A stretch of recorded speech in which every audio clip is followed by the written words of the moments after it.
Welcome to Just the Word, where we're reading through the Bible in 1 year. And I'm Net. Today's reading will come from 2 Kings, chapter 16 and 17. 2 Kings, chapter 16. In the 17th year of Pekah, son of Remaliah, Ahaz, son of Jotham, king of Judah, began to reign. Ahaz was 20 years old when he became king, and he reigned in Jerusalem 16 years. Unlike David, his father, he did not do what was right in the eyes of the Lord his God. He walked in the ways of the kings of Israel, and even sacrificed his son in the fire, following the detestable ways of the nations the Lord had driven out before the Israelites. He offered sacrifices and burned incense at the high places, on the hilltops, and under every spreading tree.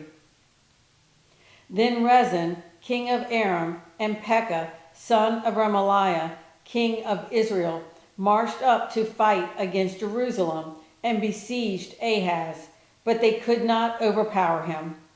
At that time, Rezin, king of Aram, recovered Elath for Aram by driving out the men of Judah. Edomites then moved into Elath and have lived there to this day. Ahaz sent messengers to say to Tiglath-Pileser, king of Assyria, I am your servant and vassal. Come up and save me out of the hand of the king of Aram and of the king of Israel, who are attacking me. And Ahaz took the silver and gold found in the temple of the Lord and in the treasuries of the royal palace, and sent it as a gift to the king of Assyria.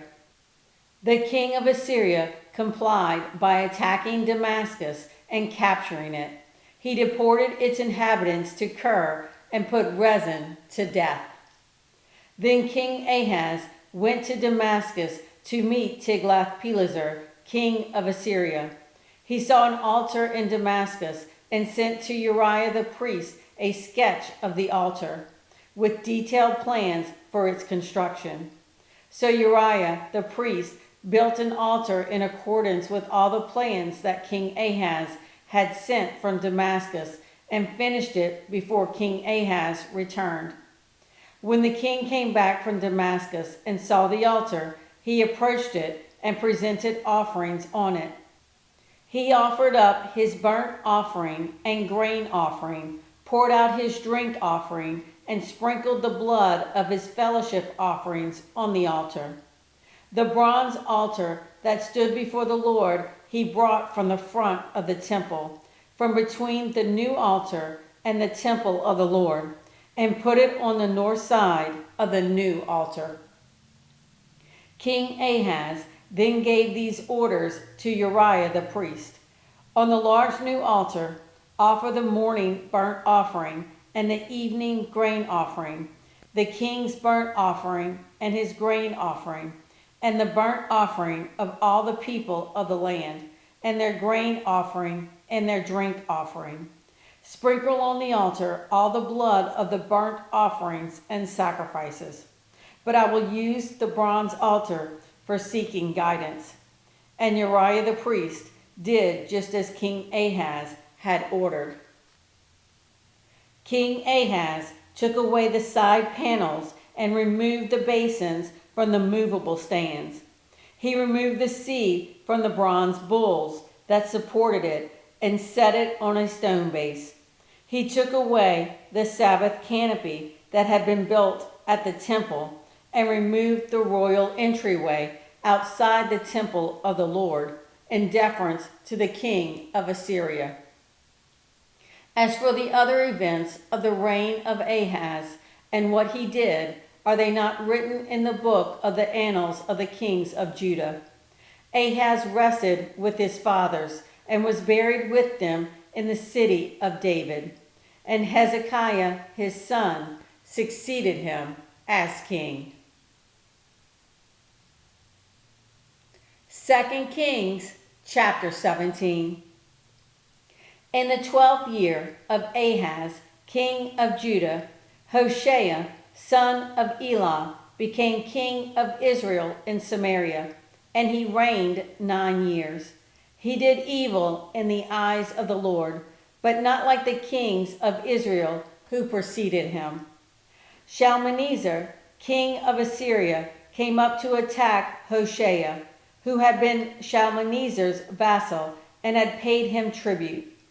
But the king of Assyria discovered that Hoshea was a traitor, for he had sent envoys to So king of Egypt, and he no longer paid tribute to the king of Assyria as he had done year by year. Therefore Shalmaneser seized him and put him in prison. The king of Assyria invaded the entire land, marched against Samaria, and laid siege to it for 3 years. In the 9th year of Hoshea, the king of Assyria captured Samaria and deported the Israelites to Assyria. He settled them in Hala, in Gozan on the Habor River, and in the towns of the Medes.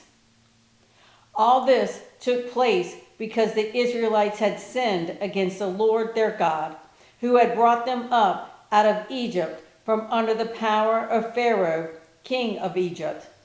They worshipped other gods and followed the practices of the nations the Lord had driven out before them, as well as the practices that the kings of Israel had introduced. The Israelites secretly did things against the Lord their God that were not right. From watchtower to fortified city, they built themselves high places in all their towns.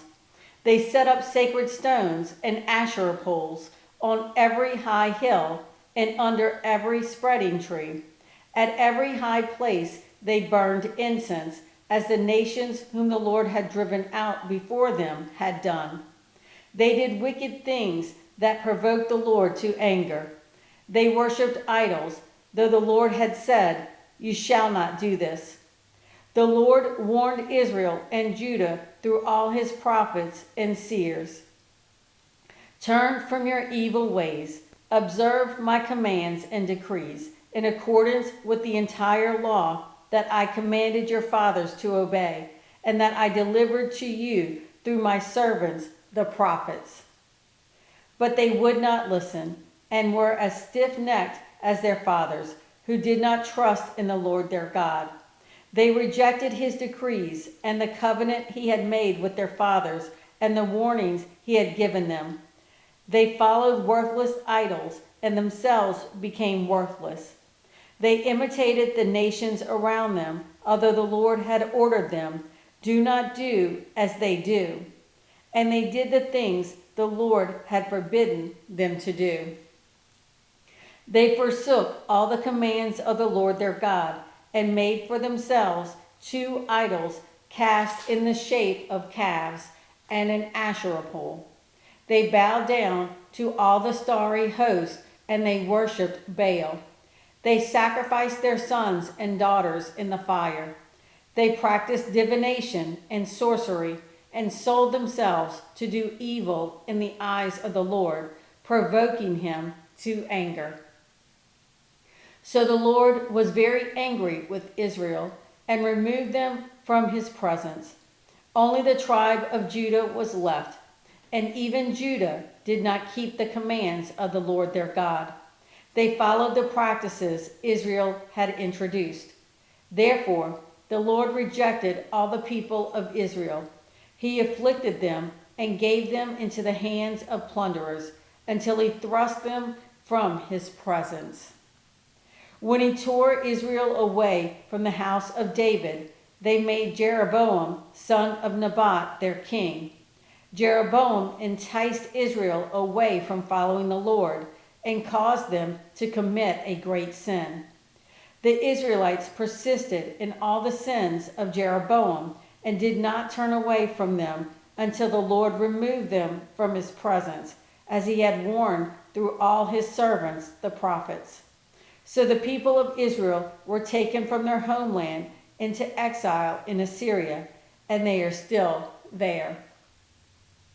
The king of Assyria brought people from Babylon, Cutha, Ava, Hamath, and Sepharvaim, and settled them in the towns of Samaria to replace the Israelites.